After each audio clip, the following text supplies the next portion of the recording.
Today we will discuss and learn about server-side scripting. Okay. So, server-side scripting, as we discussed in our previous discussions, server-side scripting is also one of the scripting type you would say in ServiceNow. So, mainly, as I informed previously, in ServiceNow, we divide scripting mainly in two categories. One is client, Mm. one is server. Category client we is the one which we already discussed, like client script, UI policies. Again, coming to client script, there are types of client scripts which we can utilize in different scenarios, different use cases. And then under client script, there are certain classes available which you may utilize as need arises in your use case. Now, Mm.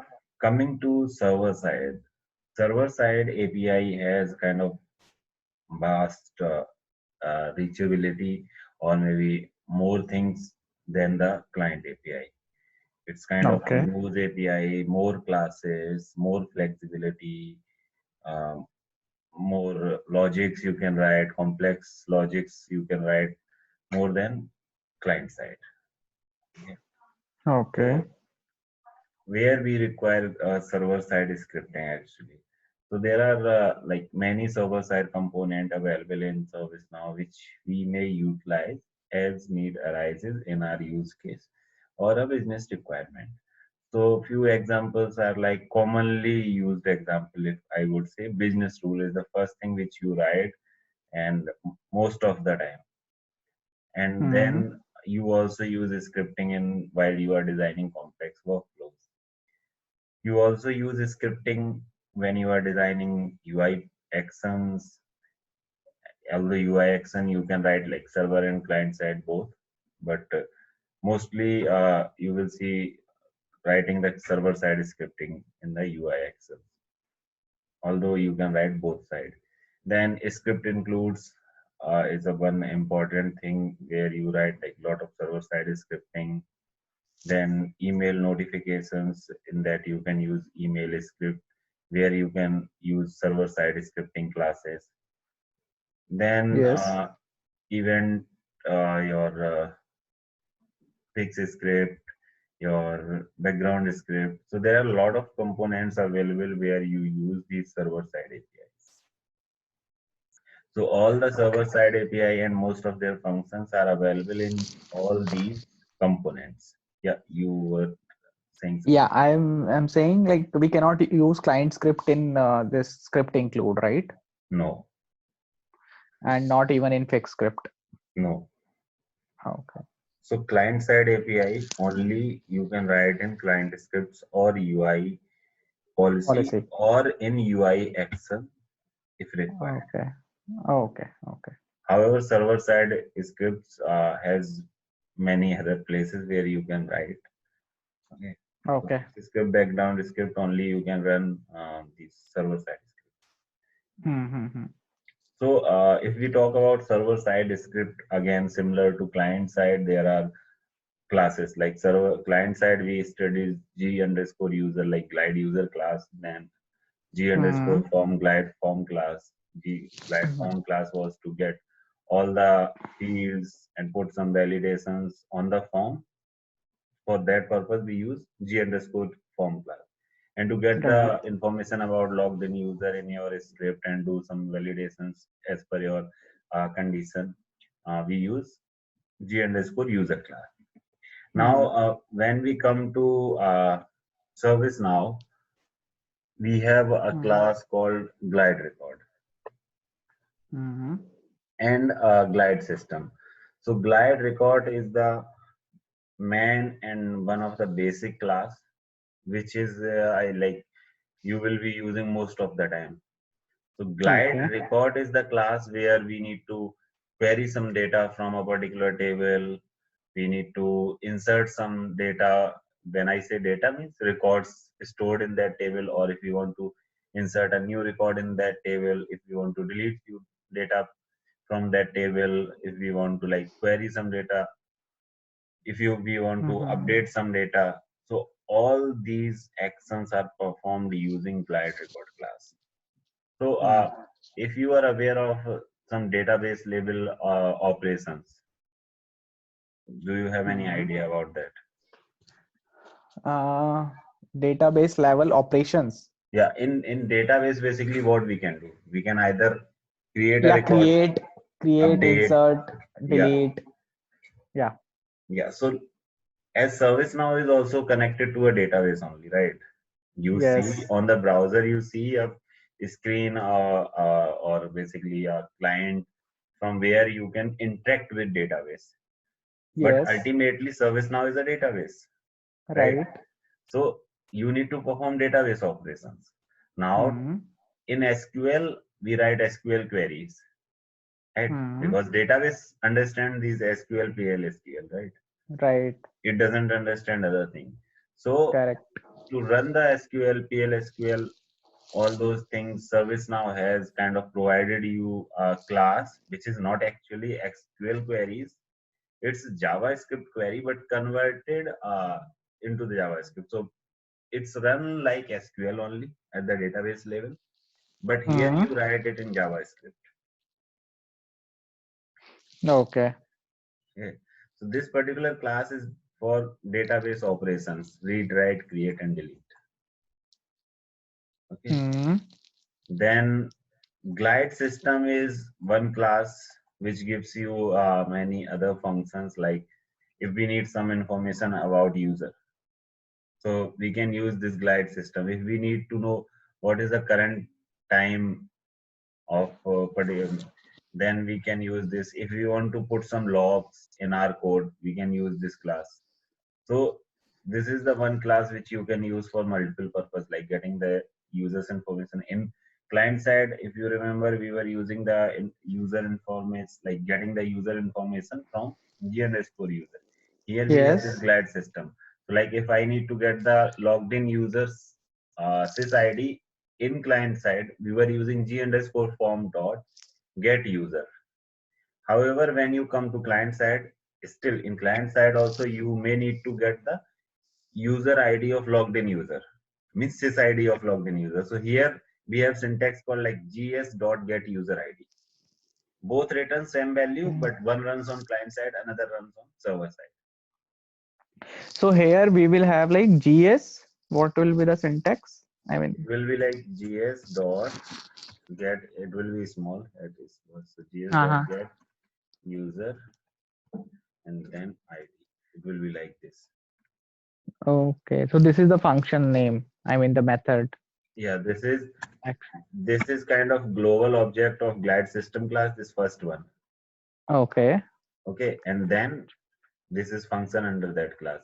If you remember, we were having g underscore Underscore. form dot get user, right? In client script. Yes, in client script. In client script, we were having two classes. One is G Get underscore user form. ID, I think it was that. Okay. And other one is G underscore user, right? Hmm. Sorry, I am writing here wrong. G underscore Yeah. user. Okay, so Right. Right. I think this syntax is same. It was similar to something like this.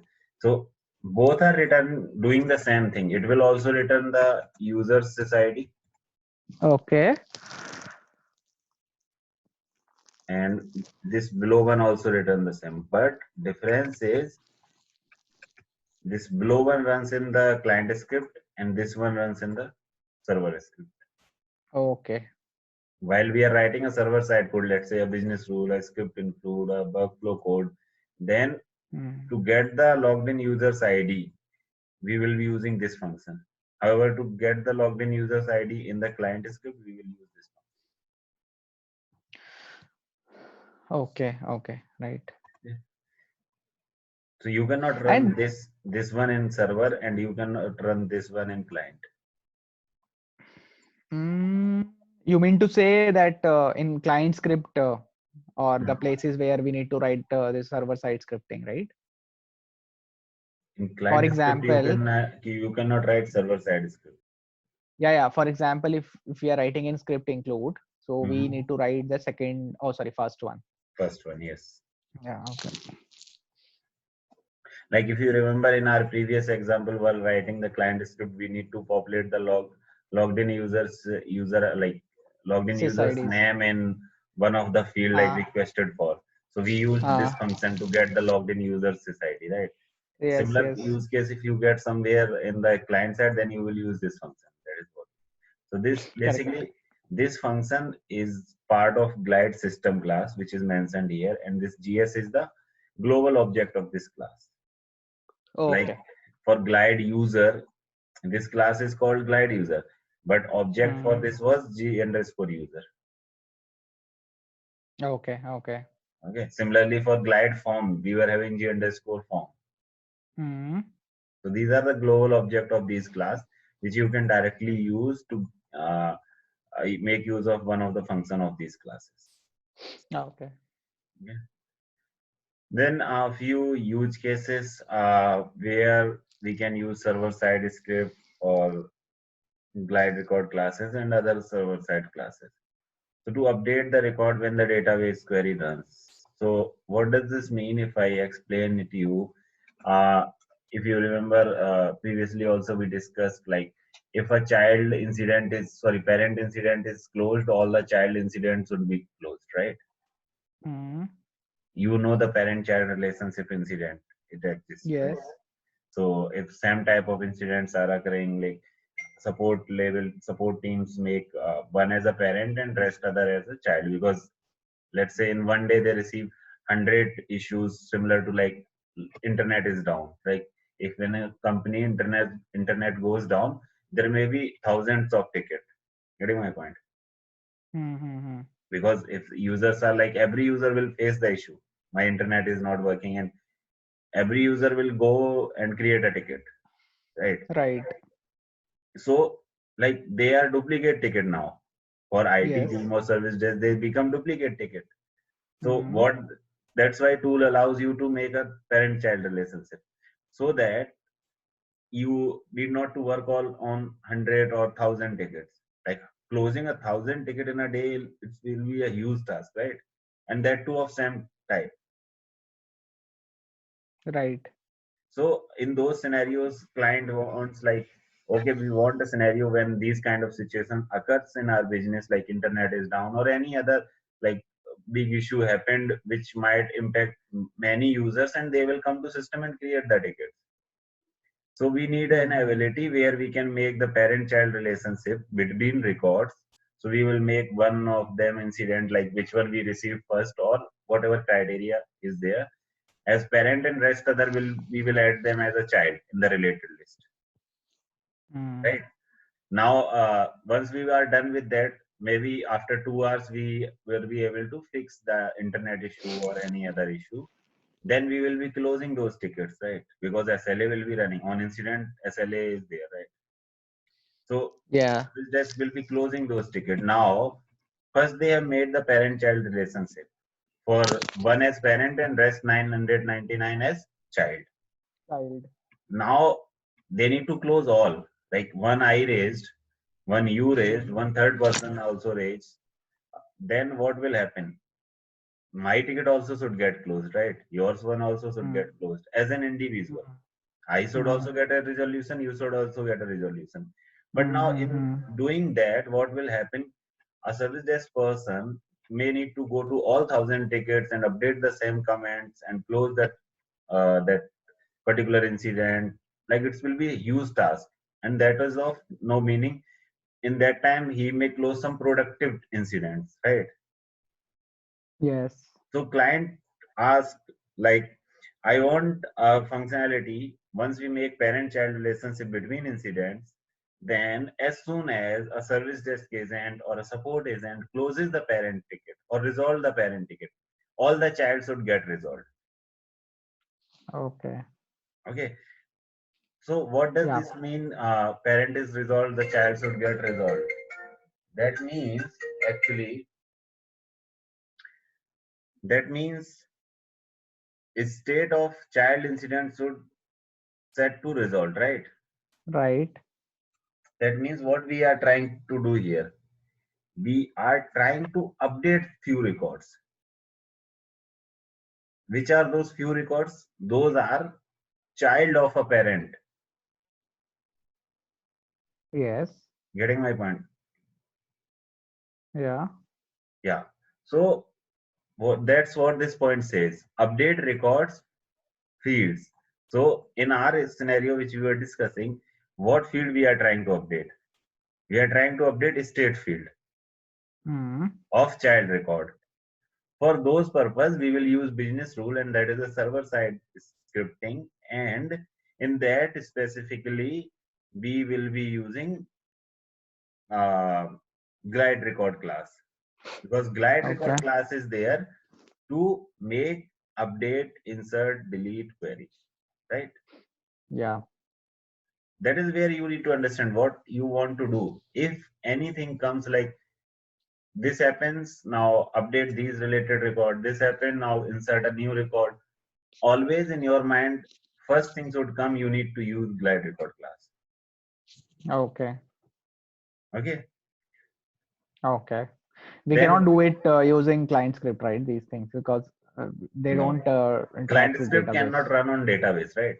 Right. Right. And client script just run on single form.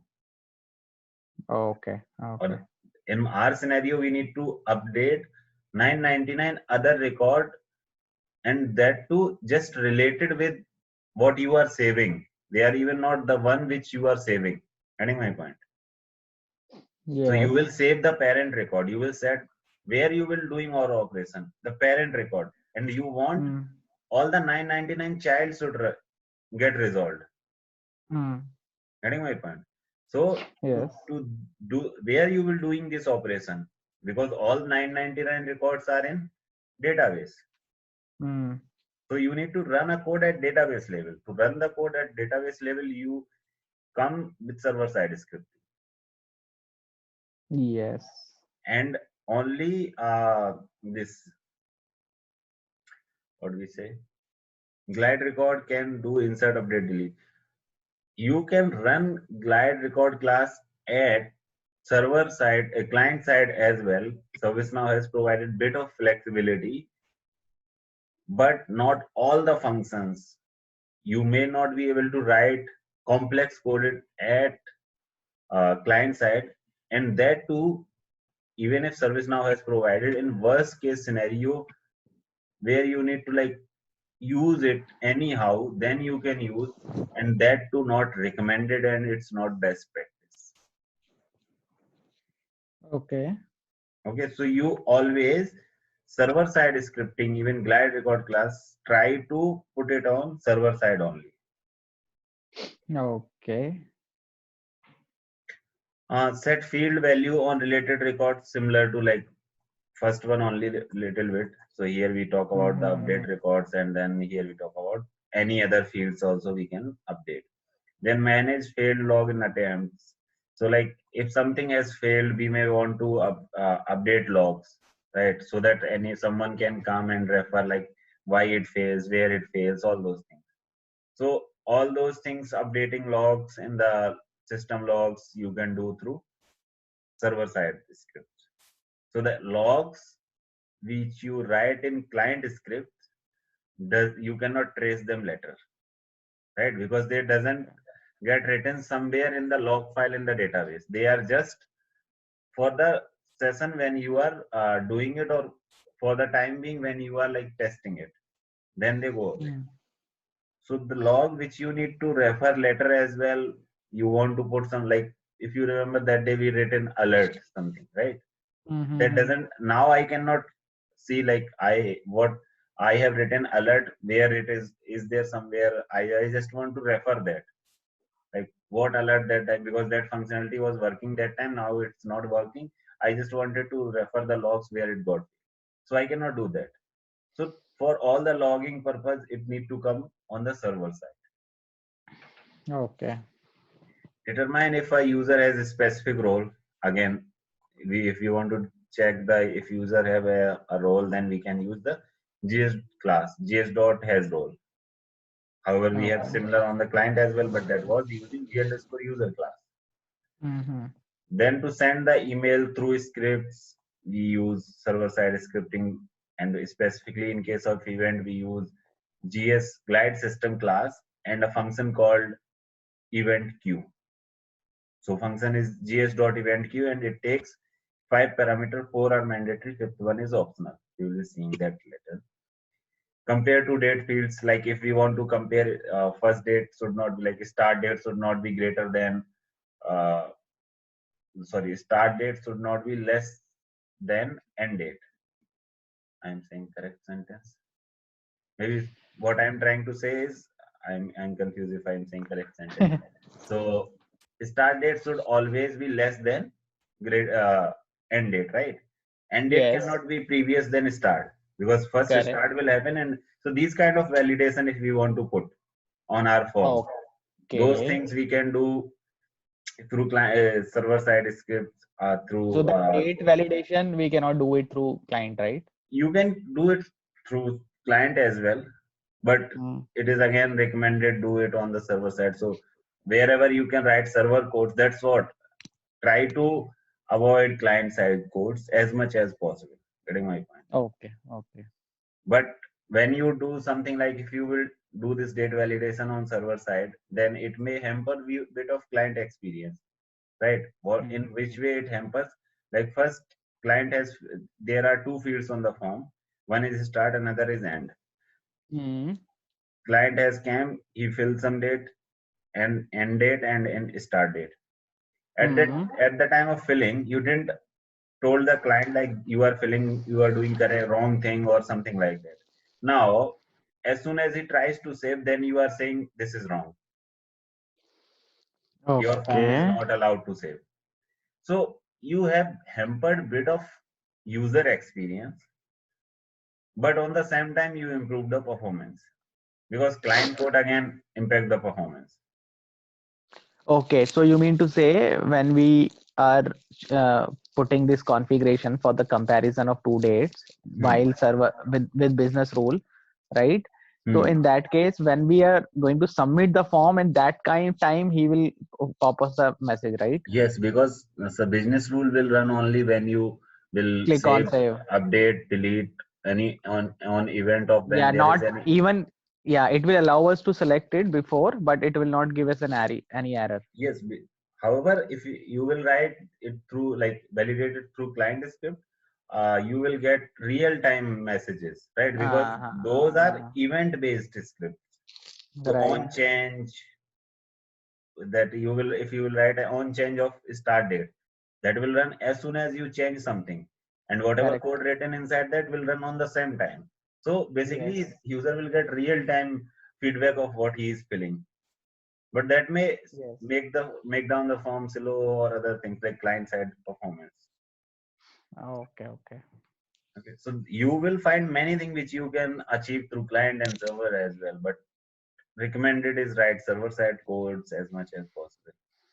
Getting my point? If it Okay. is Okay. kind of very much required on the client side, like user want it, they want like user experiences at the top, all those things is comes into picture. Obviously, you will have to write on the client side, but yes, avoid as much as possible.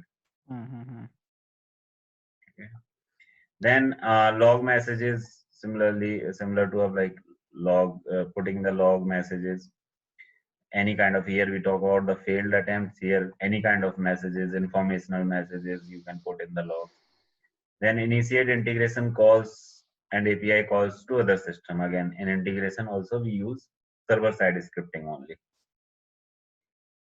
Okay, Okay. because integration will, when integration will run, once you will save some form, right? Once you will delete some record in database, then only integration will run. So for that purpose, you will write the server side code to send the Okay. REST message and retrieve result. Again, part of one part of integration. Integration. Yeah. Mm. So these all are the cases where you may consider writing server side scripting.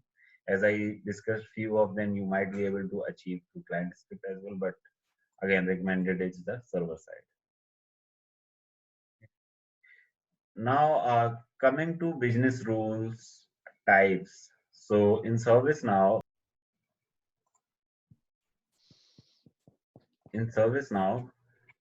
how you will go to the business rule, I know, you know. So you can type rule, yeah. business rule here,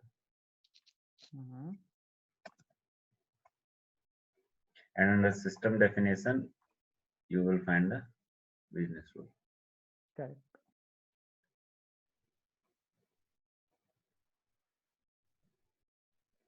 Okay. So when you will start writing a new business rule, one thing you can do up to a certain level things without scripting in business rule as well. Okay. Okay. So like if you want to set the field value of SEM, like those operations will be limited to a SEM record. They will not go to related record. Getting my point? The operation which you can do without scripting, those will be limited to SEM record which you are trying to save. They can't go beyond like updating related record or anything you want to do after record is submitted in database.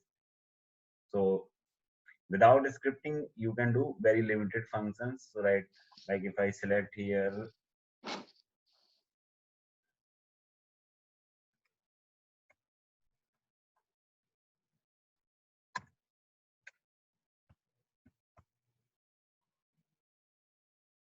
incident, again, we can give a meaningful name, something I'm giving demo for right now. Okay. And then active states, as the name states, if business rule will be active, this will be true. If this is false, that means business rule will not run, even if your trigger condition, when to run condition met. Then this advanced thing is something required when you want to write a script in business rule. If you don't want to write a script in business rule, you need not to mark this as true. As soon as you will mark this as true, you will see advanced option. Under that, you will be seeing place or script editor where you can write the script. Yeah, like this. Here you can put the scripted condition, and here you can write whole logic. Now I will mark that as for the time being false. Now first thing is when to run. This is where you define when your business rule will run, right? There might be scenarios your business rule will not, each and every business rule will not run every time, right? You want like all the child records should get closed, okay? But when you want, I mean, I'm just asking the question, when do you want like your child record should get resolved? When the parent incident is Parent closed. incident is Yeah. recorded. So that means what will be the event? Update, right? Yes. On update of parent, if I will mark only this one, and if I save and whatever code I want to write, like for updating the child, if I will do that, is this a correct condition I am putting my business rule to run? No, because update can happen hundreds of time on a ticket, right? You put comment, I put comments, support group put comments, someone changed the priority, someone, because in life cycle, in life cycle of incident or any ticket, there could be hundreds of updates. That means the code written here will run each and every time, because update means any update. Correct. Now that's where this when to run is very important while you are defining like where your business rule. So here we say when parent incident update, then child incident should get closed. Let's make this sentence more clear. When parent incident resolved, then resolve the child incident. So resolve word is also there. So we have more specific condition than update. What is that more specific? We want state of the record which is getting closed or resolved. So we are defining here when the parent state changes to resolved. Okay. Getting my point? That is an update, then only my code should run. So it will not run if you will put it in work in progress. If you are putting a comment, then this particular business rule will not run. So this will Right. Only in eva- case of when the state is resolved. yes. So that is where you need to specify a accurate condition, because again, although we say that is good to write code on server side, but if you will write lot of codes, you may again see time in reloading the form once you save it. Because if there will be like 1 lakhs of business rule to process on a record, that will also take fraction of seconds, right? Mm-hmm. So it is important to define the exact run condition when exactly your business rule should run. So this business rule will maybe run only once in whole life cycle of ticket. Getting my point? Okay. Because ticket generally in ideal scenario resolved just one time, right? You worked and then resolved. Yes. Only 5-10% times a scenario comes where you reopen it. So that means Correct. reopen means Correct. it will again come into the work in progress and again it will get resolved. So maybe at Mm-hmm. max it will come into resolve state twice, thrice, not more than that. Mm. Right? It could be reopened twice or thrice in real time scenarios we talk about. Mm-hmm. So basically, what we has clearly said, even if there are hundreds or 200 updates are happening on that ticket, this business rule on a particular record is going to run once in whole life cycle. Yes. Getting my point? So that Mm-hmm. is where it's very important you define the proper condition. Okay. Otherwise, if all the business, maybe you see if you will go to the business rule written on incident table, you will find 100, but all 100 will not be running each and every time. Mm. So one may have the condition when incident is resolved, one may have the condition when work notes are updated, one may have the condition like when priority is changed. So they will run only on specific events. But if we will not put Okay. filter condition, and we will just put update, means every business rule will run every time. Mm. Right. So this is where you need to define properly when to run. So like a code which you just want when first time user submits the record, at that time it should only run, right? Maybe Mm-hmm. you want to send a notification to certain group of people once when a new ticket is submitted. Correct. So you want just to be sent it once, right? Ticket create means it will just create it once, rather than after that it will just update. So Mm. if you will send it inside of update this, then what will happen? Will So go on every time will. insert as Uh-huh. well as each and every update. That is wrong. Mm. So you need to identify your event very carefully when you want to run. So tell me one thing, if suppose a major incident is created, right? So Mhm, the incident which is assigned to any assignment group, anyways, we'll have that email notification in place, and it will trigger an email to those group mhm, mhm, members, right? mhm. But but in this business rule, if we need to send the notification, so that will be like separate thing, right? So if we need to use business rule to send email notification, then how will we configure that? So if you are aware of notification, which is part of Uh, admin, so hmm. notification we can send it from multiple ways, right? We can send the Yes. notification through directly defining the conditions in the notification Yes.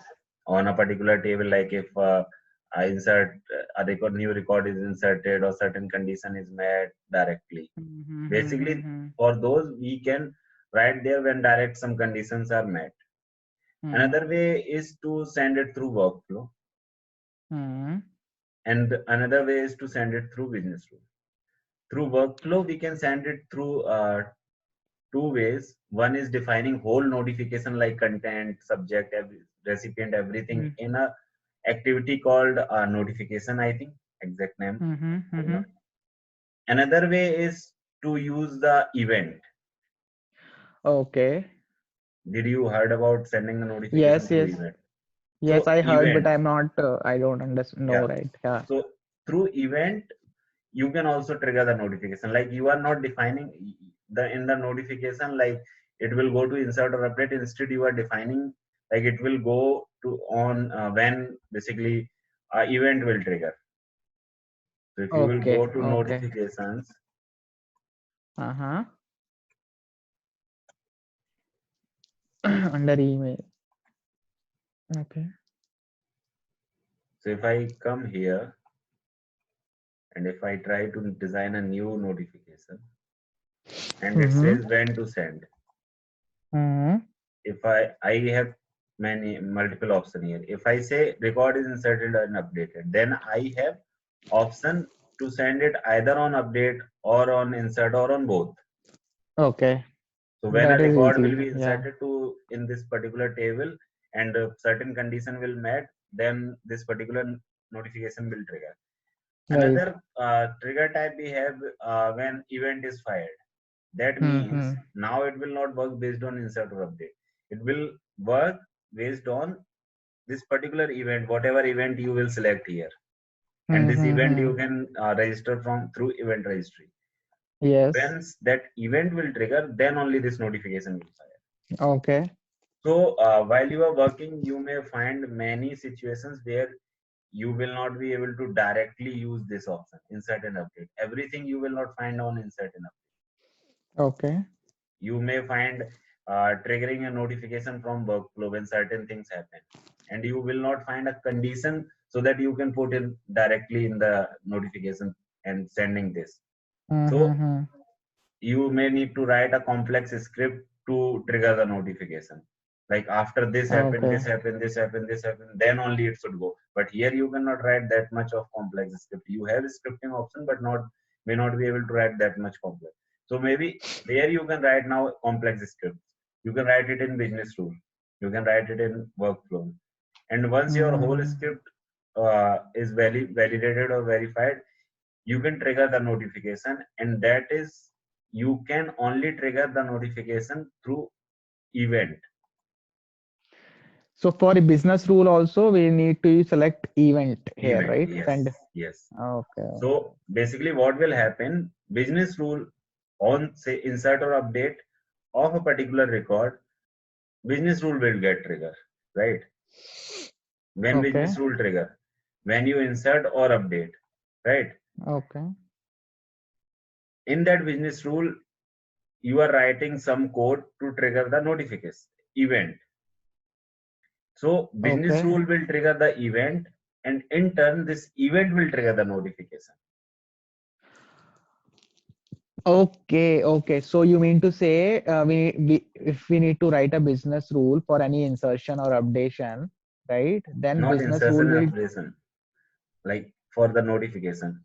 We I mean, first business rule also need to be triggered, right? So there should yes, be a one condition, right? Either yes, insert or update, yeah, correct? yeah, So once it is done, then business rule will be triggered, and that will trigger event, right? yes, Since yes, because of scripting code which we have written in the yeah. business So in rule. business rule, to trigger the Uh, event, there is a function called gs dot event queue.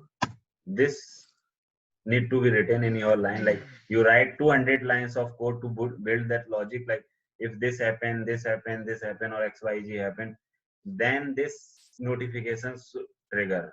So to trigger the notification, you need to trigger the event. So this function need mhm. will what will do, whatever event you have defined in your notification. Let's say you define test, right? You can select there a notification event. That same event should come here, and then there is a parameter called current, basically the current records reference, and then you can pass here param1 or param2. Param1 and param2 is nothing, they are basically you can pass the recipient from here. So many times you will come up with a situation where if you go to the notification, Mhm.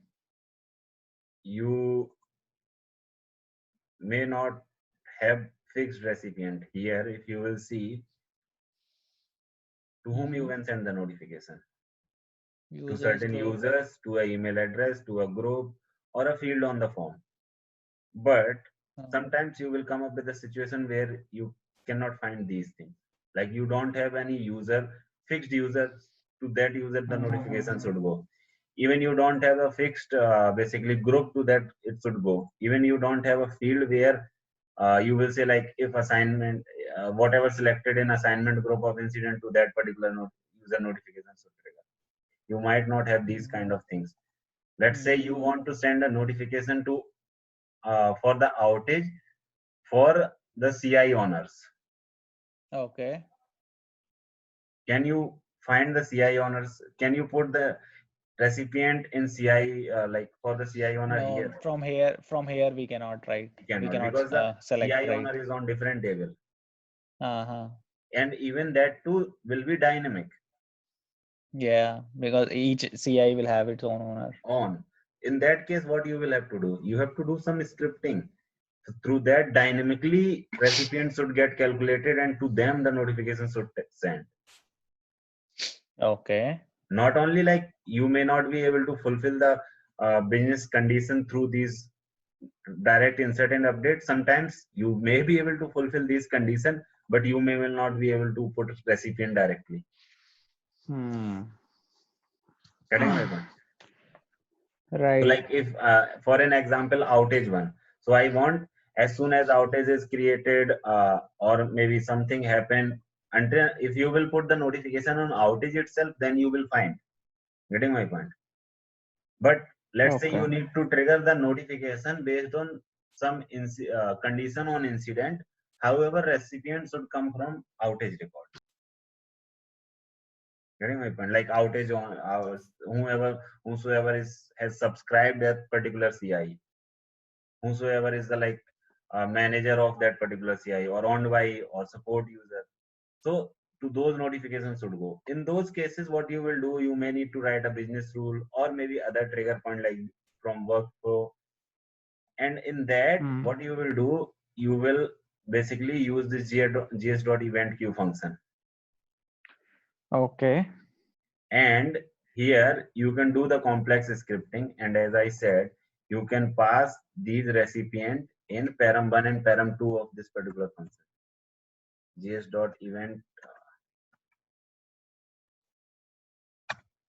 Here we see like it is giving you hint like name string. So basically this name is the name of event which is selected in your notification.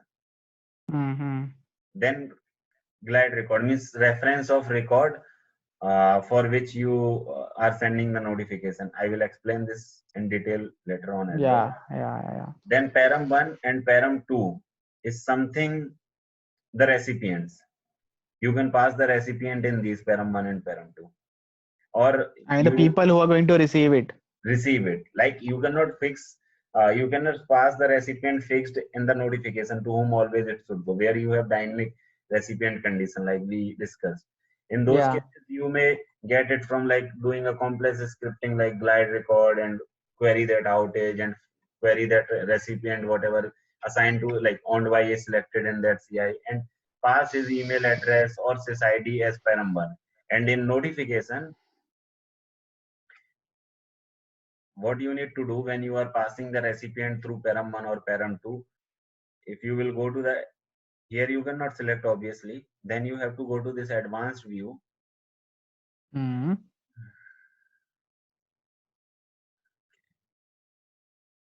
Okay, then you have to go to this advanced view.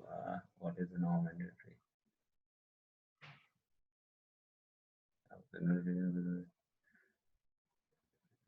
I would say insert. Okay.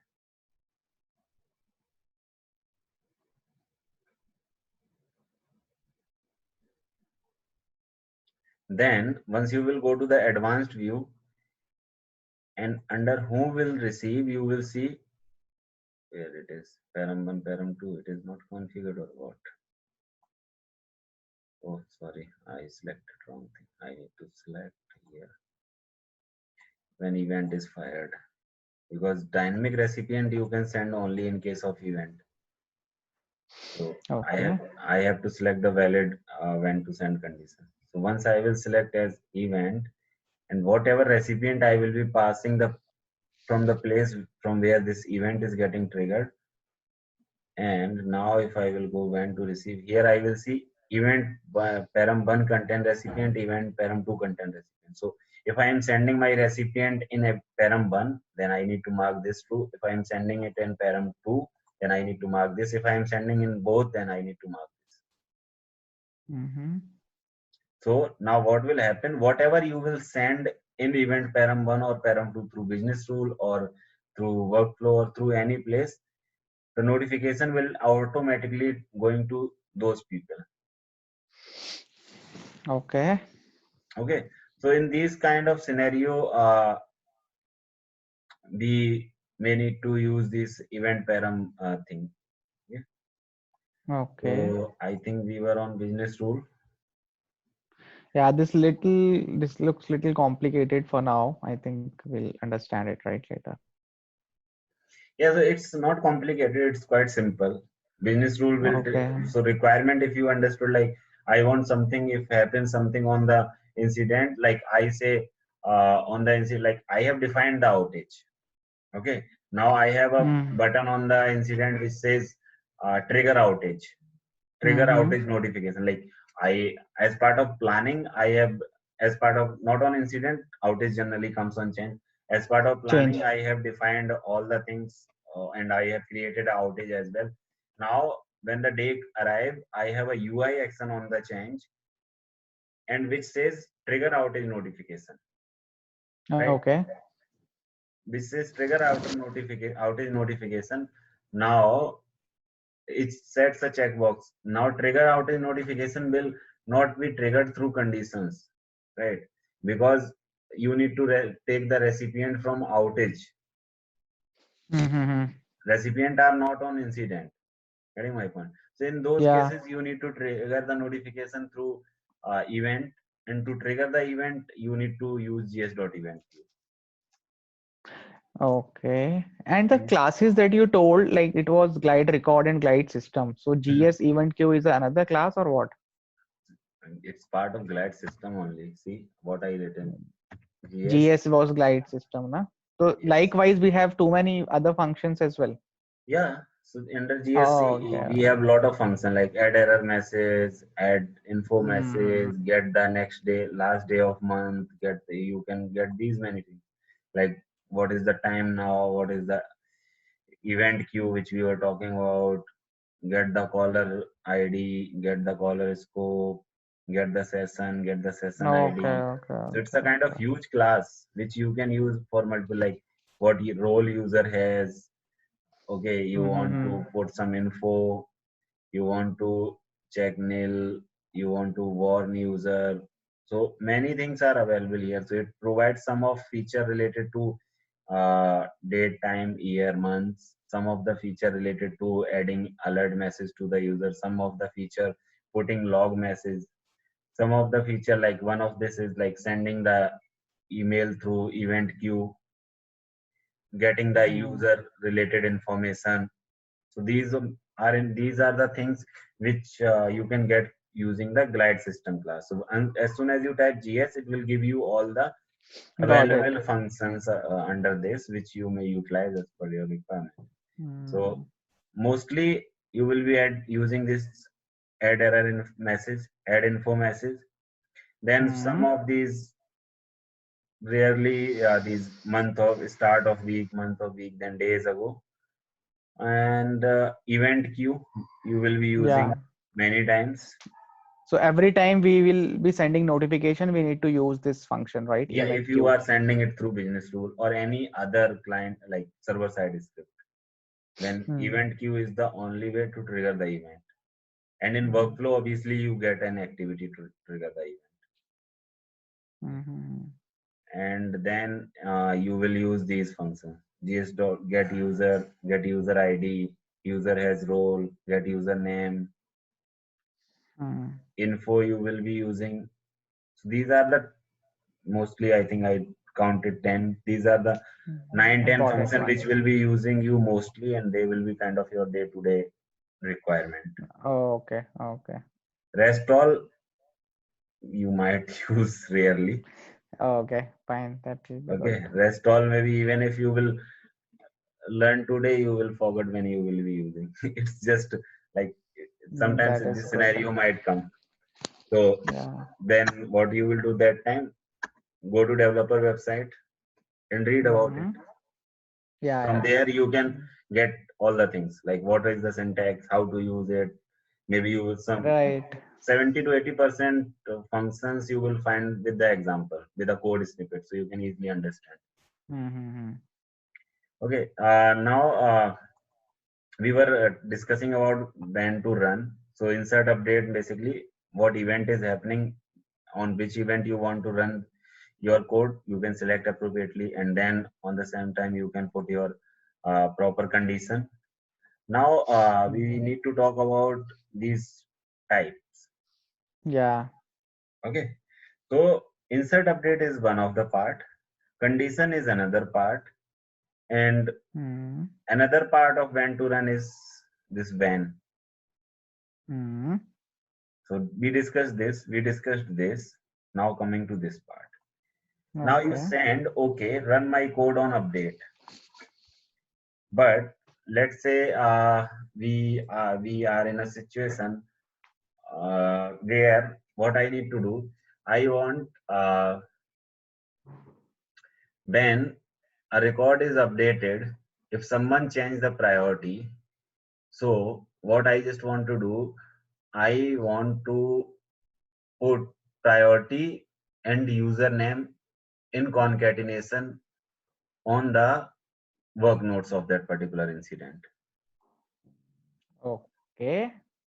Got Got it? it. So Yes. as soon as someone change the priority, or even if We'll first get to time, know, right, who has done it. yeah. So I just want uh, in the work notes, it should come as like priority X or whatever priority is changed by so and so person. Mm-hmm. Getting my point? Now, Yeah. someone has changed the priority. I want Mm. that to be written in the work notes of same record.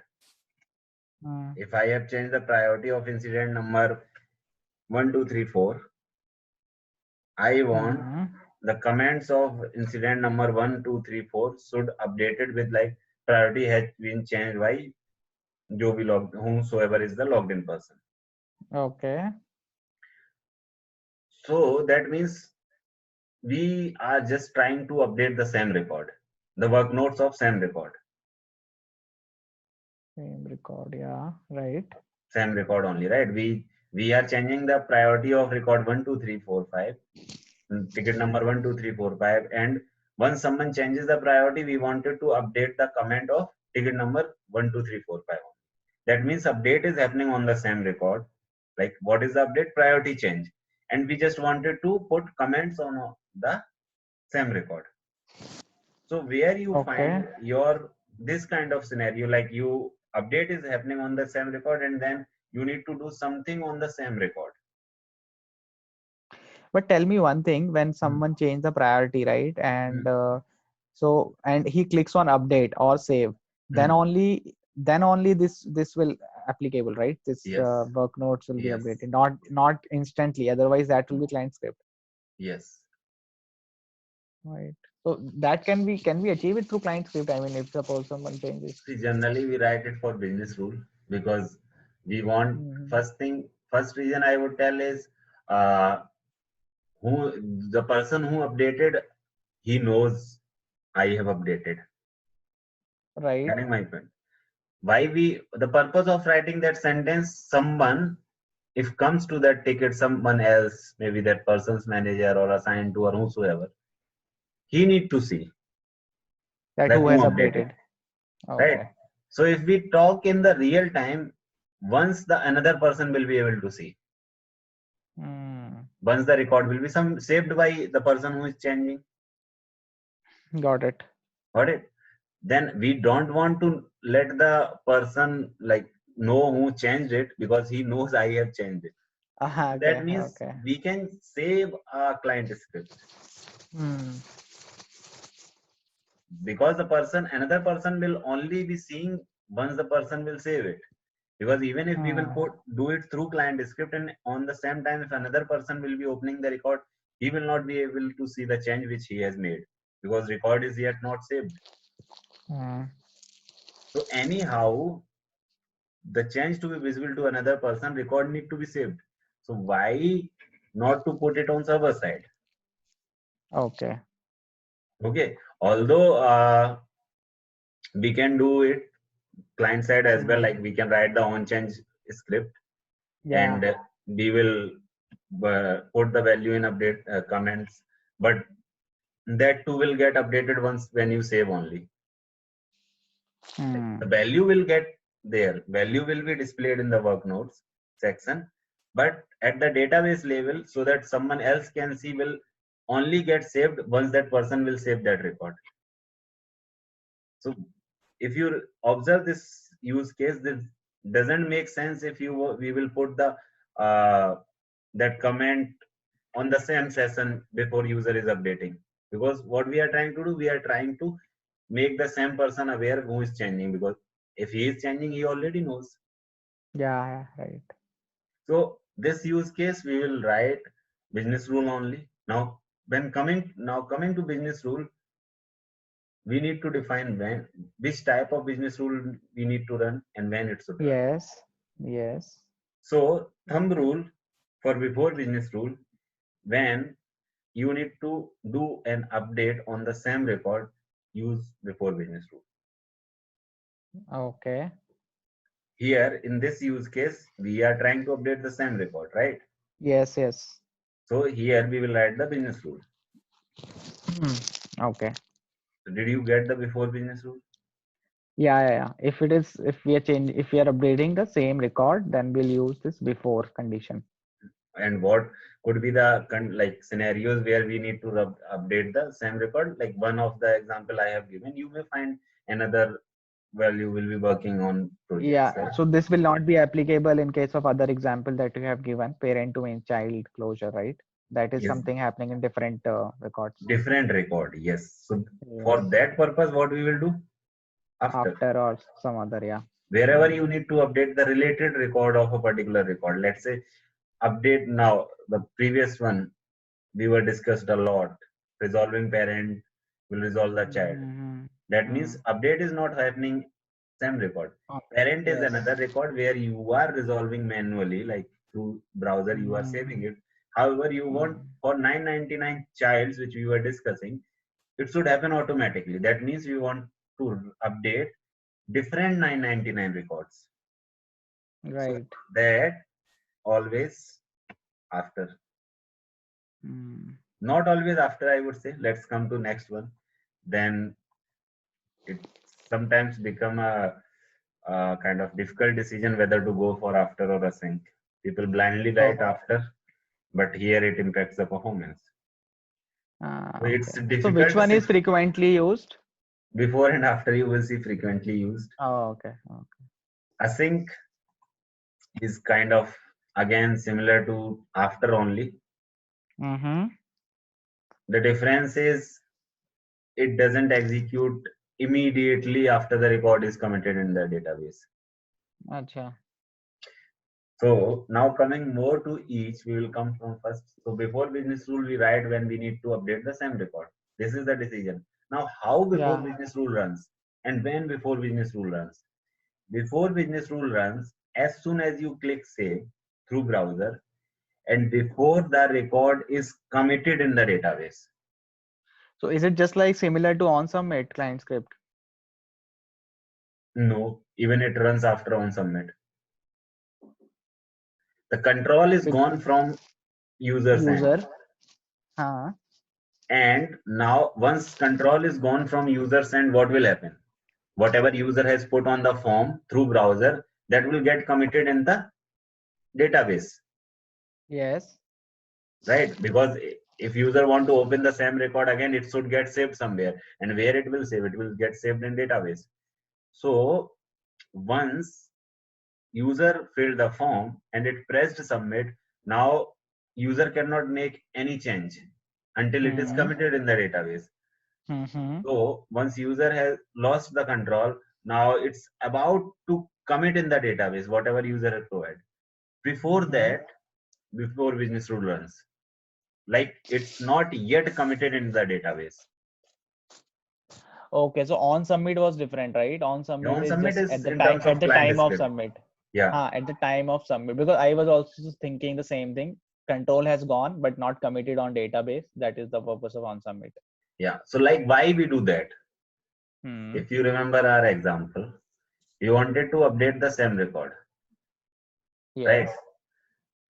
To update something in database, we need to run a command on high level. If we talk about commit, means on the database level, if we say, if you need to save some record or insert a record in a table of database, you need to run commit.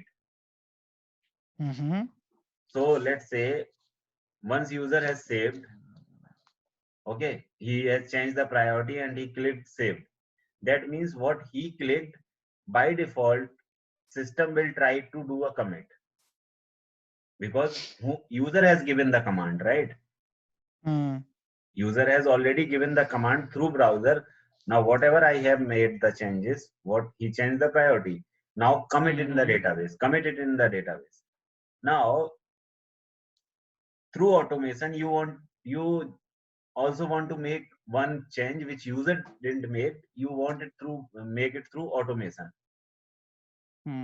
So assume it like one change data user has made and another one change XYZ person, that is automation, will make, that is updating the comments like with like priority has been updated by this person.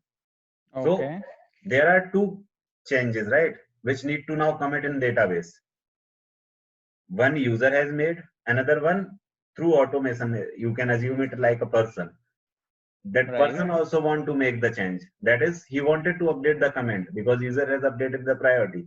Like in response of user's priority, he just wanted to make a comment. Now there are two different stream coming on that particular record to get committed in the database. Now, as user has provided the command, now you also want to update. So what you can do, you can try to be fitted between the user's command and the it's going to happen in the database. Because users one for surely will get commit. There will be a operation run commit, but and for yours one, if you want to do, you have also have to commit. So there is a component which ServiceNow has provided called before business rule, which runs between the user command giving and it is getting saved into the database. So you can penetrate the record in between. So the automation, the person, virtual person, which is called automation, which was trying to update the work notes. So user has sent some data, and now ServiceNow has provided a penetrating point in that data to person called automation. What he will do, he will write a before business rule. Means the automation person is before business rule. So what it will do, before it is get committed to the database, before that only the data which is coming from browser, it will put one more thing, that is work notes, like do the work note as like this. So what we are trying to do here, we are trying to save a commit operation, an extra commit operation. Like we can achieve this through after as well, but what we will have to do after means once the data is commit, whatever sent by user, like user has submitted the record, now data is committed into the database. And now after that, whatever operations you want to do, you can do it.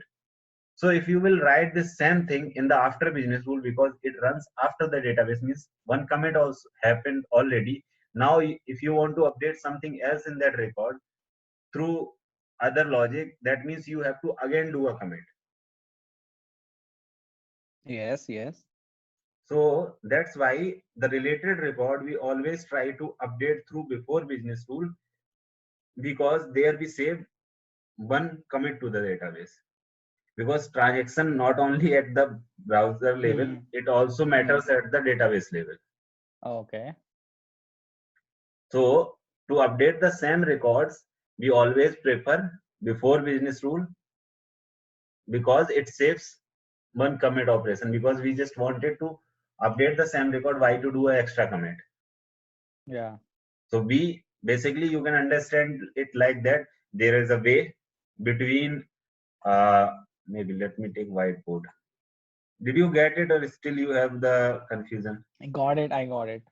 There are two commits going to happen if as per the business rules. So like system needs to take care, right? So Yeah. before is useful in this case. Yeah. So like, ServiceNow has provided a kind of penetrator named as before business rule between the user has submitted and the data is committed in the database. So assume it like, once user is submitted the data, it's traversing through a road, a 1 kilometer long road. In between, ServiceNow has like asked a person to sit. Okay, someone is coming from which like client has submitted.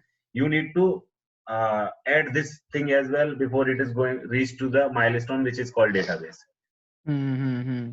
So before business rule is something like that. Okay, got it. So I hope you understood. I tried. Yeah. Yes. Then after business rule is something, once that data which was sent through business rule, it travels whole way and it committed into the database, like it reached it to milestone, and then you want to do something. So that is something you want to update the related record. So all related records get updated once the main record get updated into the database. So that is the after business rule. Async is something different. The after business rule runs immediately once the data is committed into the database. However, async doesn't run immediately. You will see micro, nano, millisecond of difference. So that cannot be seen through naked eyes. Okay. But at the database level, it improves the performance. So if we talk about, let's say, I will take your question in a moment. So let's say we wanted to send a notification. Okay. Like as soon as record is submitted, obviously we will send it through after. If we want to send it, because it's different thing. Now, will it be matter for you, like if the notification is worst case 30-second delayed? No, it does not matter. Even you will not realize as an end user. Yes. Right. So, but that 30 seconds will improve the performance of database. Like in the real time, if we talk about, thousands of incidents will be getting updated, right? On the production, thousands of problem will be getting updated.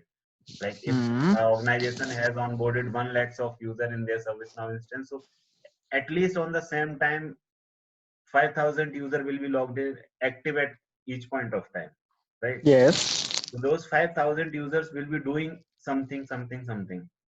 Correct. They will be saving X by Z record. So that means what ServiceNow architecture is having, ServiceNow architecture is also have some threads, something like that, which takes the data from browser and traverse it till basically your database, right? So it has assigned kind of worker, like 8 workers are there, which takes data from whatever user has provided command and put it into the database. So what they are doing, they are like doing a kind of rat race.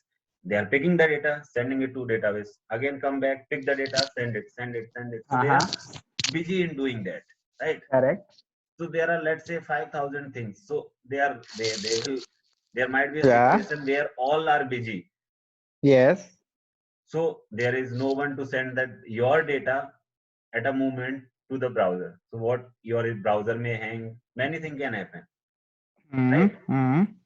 So to save that particular thing, so it is recommended, if user delay doesn't matter, and that to 30 seconds or maybe worst case, I have experienced till now 1 minute or 2 minutes. If that doesn't matter for you, go for async instead of after.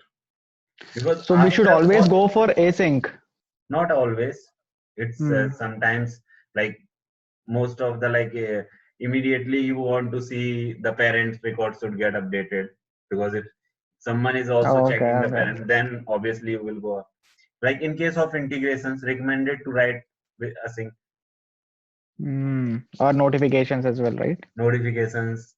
So like wherever Hmm. you can accommodate bit of lag, because what will happen Hmm. as soon as commit will happen to run your this business rule, system need to assign a worker to this particular to run this business rule.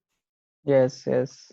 So in case of after, system immediately need to assign a resource, because otherwise resource this particular thing which you have provided will get lost. So you are putting a pressure to the system. I need one resource Okay, immediately. okay, okay, okay, okay. However, after writing async, what system is, oh, you are a good person. You have given me certain time. Give me few seconds. As soon as a worker free, I will allocate to you. That is what you are giving a Understood. bit of relaxation to the system. Understood. So in case of async, it doesn't run immediately your code. It creates a kind of schedule entry in the backend in the system. And as soon as the resource get free, based on like your schedule entry created first, a resource will be assigned to you. As soon as that free, your resource basically system keeps a track kind of whoever who is waiting for my resources. So that is a same type of business rule will be kind of tracked somewhere, and system will, as soon as get a free resource, will assign to you. Okay, got it. So at system level, it improves a lot of performance, because Hmm. microsecond, nanosecond, millisecond is not matter for end customer, because he cannot, like being human being, we cannot trace that much of minute time, but database level it matters a lot, because lakhs of transactions happen in microseconds, Yeah, yeah. right? Then fourth one, on display. Hmm. This business rule is just to pass the server side information to the client side. Okay. Is this also like frequently used or very rarely? Yeah, it use most of the time. It depends. If you try to use this feature, it's a quite good feature. So let me give Okay. you a scenario. uh, you want to check the membership of the user. If user is member of xyz group, then give a visibility of a field on particular record should be there for user, and if he is not member of that group, the field should go away from the form. Okay. Now, Hmm. visibility, from where you control the visibility, Yeah. from where you Access control, control. Access control. not access control. That is the security visibility of a field. If I want to, like, on certain conditions, so and I, access control is quite of very deep level. But if I come to like what you learned, you control it through either client script or UI policy, right? Mm-hmm. Like Oh, okay. UI to, policy. Yeah. yeah, to make a field read only mandatory, all those things you either do it on client script or Yeah. through UI policy. UI policy. Yes. Now, I have said a sentence. If user is member of XYZ group, maybe service desk or network team or configuration team or then show this field, otherwise hide this field. But to check the membership, there is a function called is member of. Yes, get user.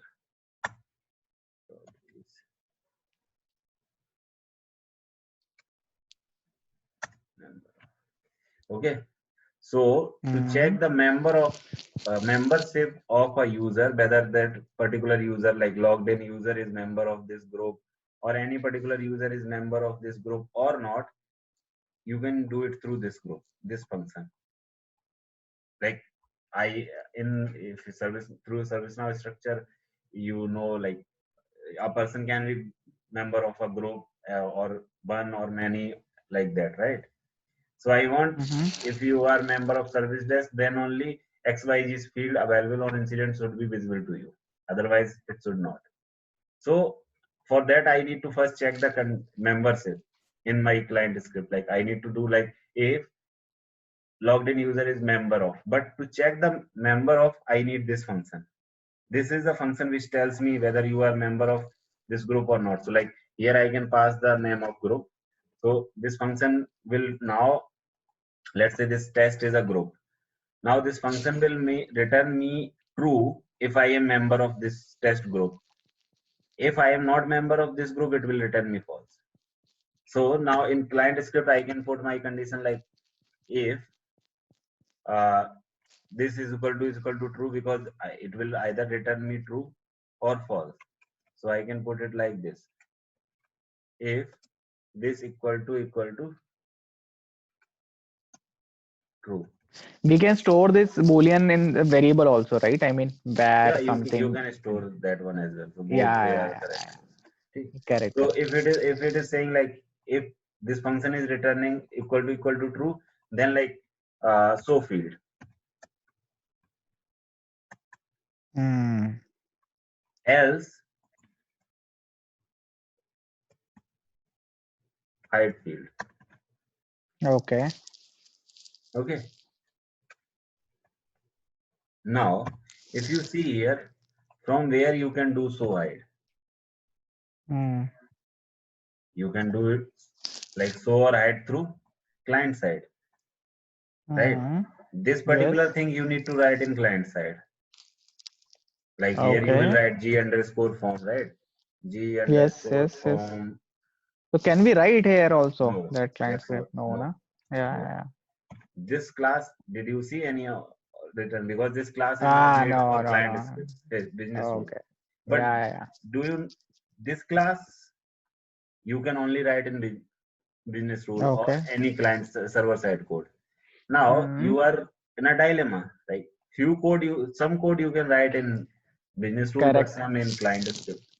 Like where you need coordination of both, then display business rule you can use wisely. There is a function in display business rule which is called as g underscore scratchpad. So there is a scratchpad variable. Okay, and here you can define it like that. Scratchpad is the fixed syntax, and what you can do, you can pass this in this. Mm-hmm. Remove all this whole logic. Now you shift it to client script, like if condition and everything. What will Mm-hmm. happen? One problem is solved. This function runs in business rule. I have written this in business rule or any server side code. For this example, we need to write it in business rule. So we have written it in business rule. This is aligned. This is fine. Now to show hide, I need to go to client script. So what it does, if your business rule type is display, whatever written in your code, you need to pass it into a scratchpad variable. So now what value this particular scratchpad variable have? Either true or false, right? Mm-hmm. Yes, yes. Now, when you open a form on the client side, as per the system feature, display business rule passes all these scratchpad variable to the client side. Mm-hmm. So now you can write a client script, and in that you can use this G scratchpad directly. If this variable is true, then so. If this is not true, then hide. So we can again write a client script for achieving that and Yeah. use this variable there. Yes. So basically, this variable will be automatically passed to the client side by system. So now next code will be written in client script or here itself. Client script, because next code is related to so hide, and so hide code you Yes, can yes, write yes. in client script. So server side you left it on server side, and client side write it in client side. Now to do a coordination between both codes, this is the linkage. So this XY is a format or what? GX No, scratchpad anything dot. you can put, you can like you can say user membership, you can define it Oh, like that. anything. Okay, okay, okay. Just a Meaningful, again relevant meaningful. name. This is Ha, fixed. meaningful. This is fixed. Okay, okay, okay. This should be appended, then only it will be passed to the client. Okay, so that means like all the display business rule runs or passes the value defined in G Scratchpad uh, when you load the form or make at that time only these all things get run. So if you will define another Scratchpad variable here, all the Scratchpad get passed to the client when you open a form as soon as form loads. So you can get this particular variable in onload client script and do the condition based on what value is here and do whatever one like so I. So we need to write now client script, not using UI policy, since the Scratchpad. Yes. Okay. Okay. Um, So this is where you can use display business rule. It doesn't run on insert, update, delete anything. It runs when you open a form on the client side. It passes all the Scratchpad variable to the client so that client scripts can use this Scratchpad. As it is, you can use this in the client script and do your decision and write further code. That's why you don't see here insert update, right? Because it doesn't run on insert or update when you save, record, or do something. It runs as soon but as you open the form. but tell me one thing, since in the requirement is, suppose when user belongs to some group, he Hmm. should be able to see it, right? Hmm. But here we are not having any relation to the committing. I mean, the control is with user only in that scenario, Hmm. right? So as we understand the concept, if control is with user and on the browser level, so we should always try to move the things through client script, Hmm.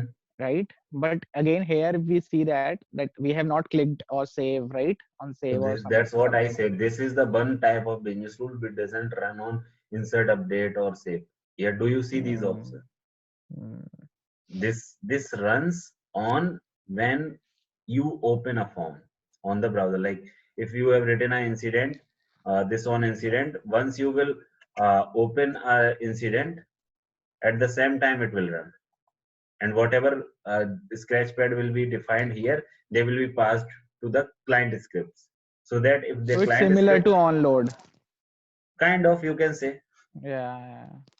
So this is the one type of business rule out of four which doesn't run on database level. Okay. This is to support the client. As client has limitation to run certain functions, so it is a kind of supporter of client.